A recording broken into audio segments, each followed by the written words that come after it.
I'm out in the street and I just want to do a quick video. I want to wish everyone, I'm not even sure if this is what it really is, a happy new year. Does the new year begins at, or in January, I should say? I'm not sure. It is the norm that January 1st is the beginning of a new year, 2025. Happy New Year, everyone. I want to know if you're going to be with me on focusing on yourself. Let me throw this out. I was sucking on a plum. If you're going to be with me on the journey of focusing on yourself. And as I said in the previous video, 2024 was a year of realization for me. When I realized a lot of things, and it brought me to awareness, the awareness of my life, how I'm living and how I could do better. Moving forward into 2025, it's a continuation for me, which I began in September of 2024, which was the No Spend Challenge. And I continued into October, November, December, and into January with the No Spend Challenge. I wouldn't really call it a challenge anymore, but I'm going to call it a no spend month. It's still a no spend.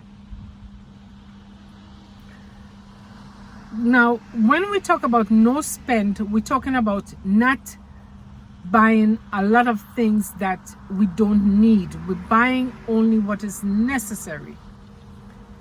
Sometimes when we have a habit, we tend to fall back a little.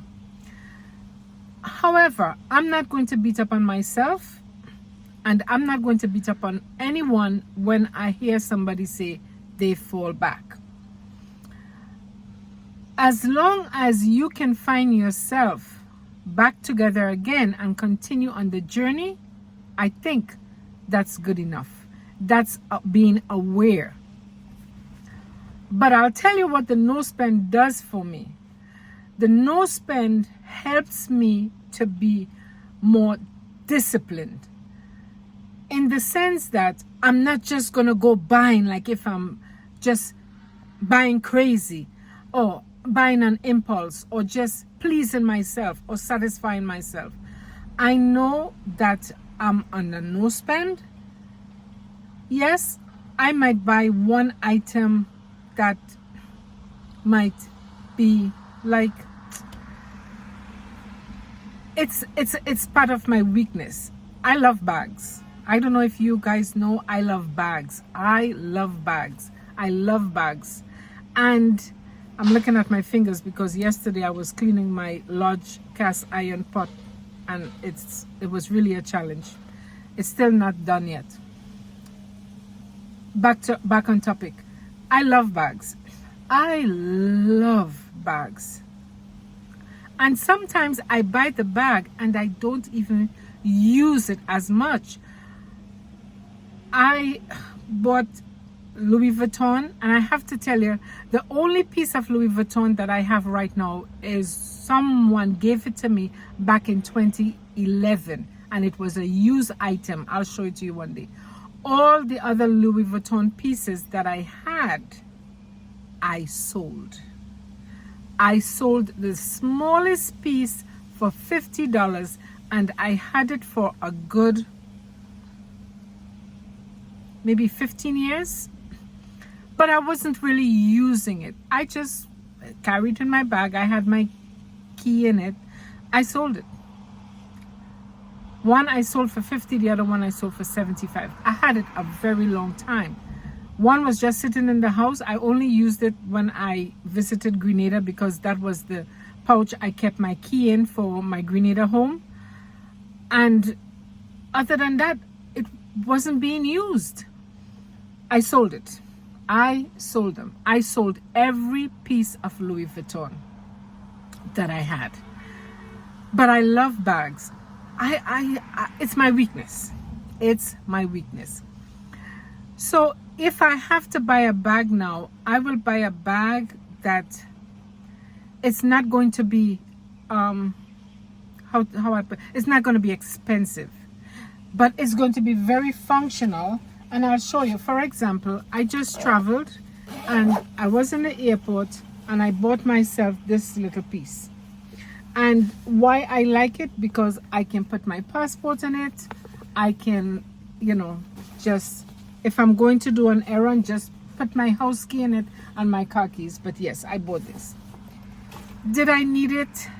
I have to tell you the answer is no. I didn't need it. My rationalization is that because I sold all my Louis Vuitton, every piece, I paid, I think this was $35. I paid for it $35. It's going to last me a long time. It's functional. I can use it at work. I can use it if I'm running out the house. I can use it. Now, I know I have another piece, but I'm not using it. I'm going to gift it to someone. But that's going to be my last purchase I made in bag. And I did that in December. January is only 2. So yes, there are times we might fall short and we might make a slip. And we can check ourselves and say, that's it. I am going to get use from it. Make sure I'm going to use it. I love it. Don't ask me why I love it. It's just neat. I can put my hands in it very freely without, this is my house key and my wallet with my ID and my phone. So yes. So I want to say, even if it's a no spend, we're still going to find ourselves spending, but it's going to be so limited because we have to keep ourselves in check. We're going to say, no, I'm a no spend. I did this and I'm not doing anymore. I did that in December and I am not doing anymore. Now, how am I going to make up for this that I spent, that I like, I probably didn't need, but I know I'm going to use it maybe for a year before I gift it to someone. I always gift bags. And it's going to be like new. When I say I gift something, I don't gift something to someone that's old and beat up. And when I gift, it's going to be someone close to me. Not wrap it in a box, but I'm going to say, I have this, would you like it? And the person is going to say, yeah, I like it. I can use it. And that's how I do it.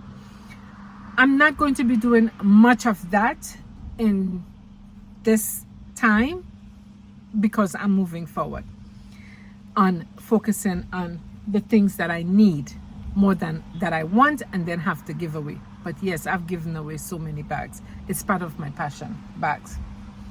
But what I like about the no spend, it's helping me to be disciplined because I still have a budget. I bought the bag, I paid $35 for it. When I'm in New York and I go into the city, I usually go and have myself Chick-fil-A. I haven't had Starbucks Frappuccino since November of 2020, not November, October 2024. I had my last Starbucks early up in the month and I haven't had any since then. So for this spending that I did, I'm putting myself on no Frappuccino continuation and no Chick-fil-A. A Chick-fil-A meal is $15.52.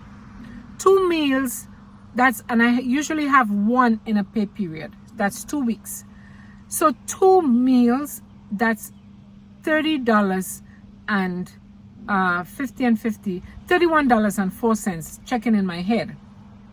So that's $31. I am not going to use it. I am replacing that Chick-fil-A. If my life is spared, I'm replacing that Chick-fil-A with what I bought here. and that's how I'm going to do it. So doing a no spend really helps me, and I would imagine that it would help anyone to be more self-disciplined. Now, if you think that the no spend is too much, you can always do a low spend.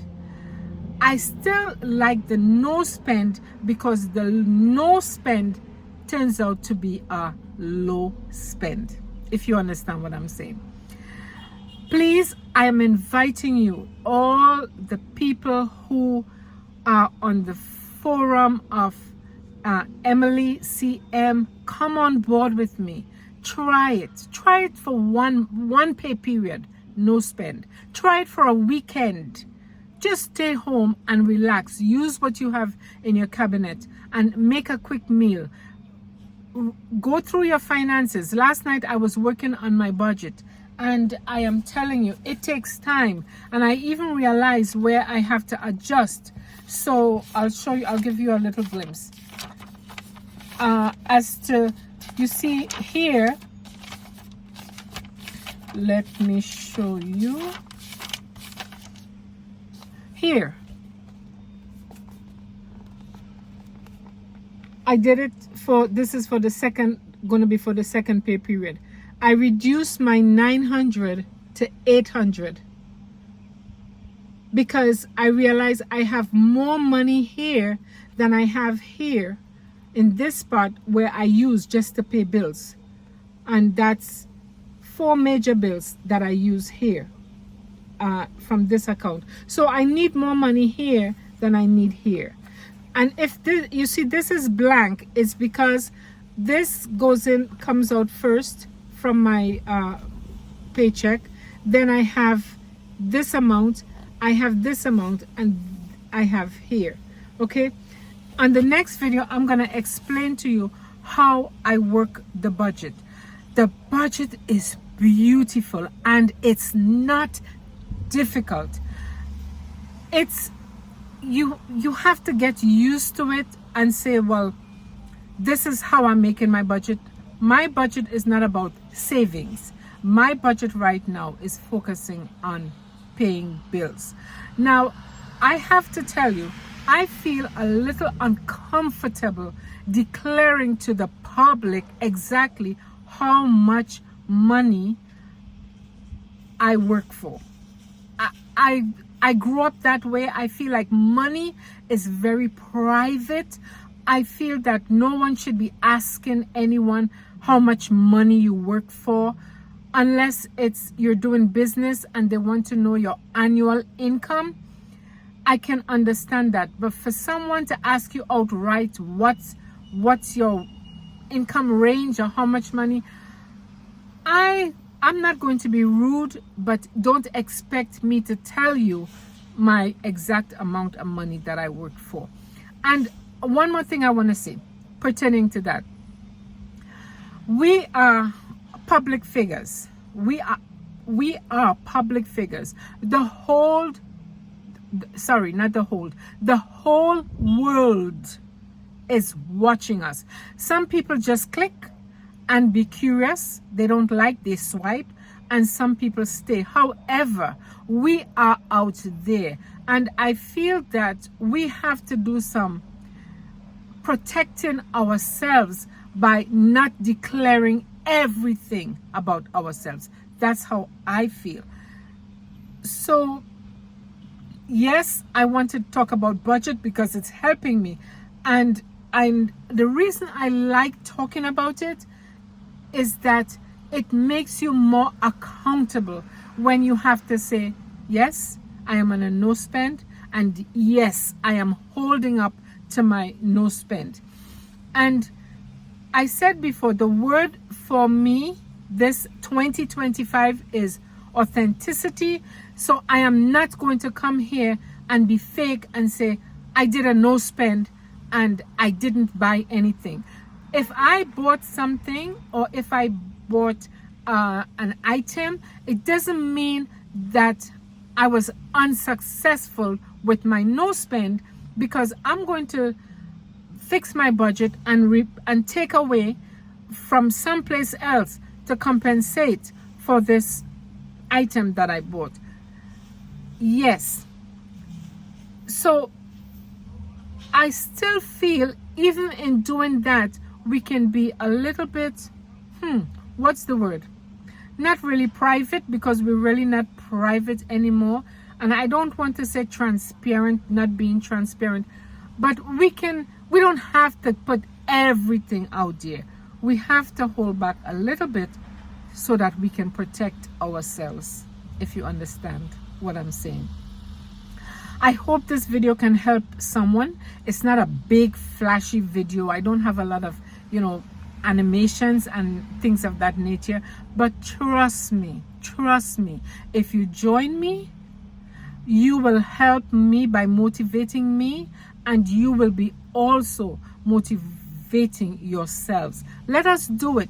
Let us watch our finances. Let us focus on ourselves. Let us be mindful of how we spend our money. And I'll say one more thing before I sign off. I didn't want this video to be so long or to be so lengthy. Now that I'm doing a budget, I have extra money. I am not just paying. I have money at the beginning of the next month pay period. Even if it's $8, I can take that money and pay extra on a credit card. And I bring my budget back again to a zero beginning.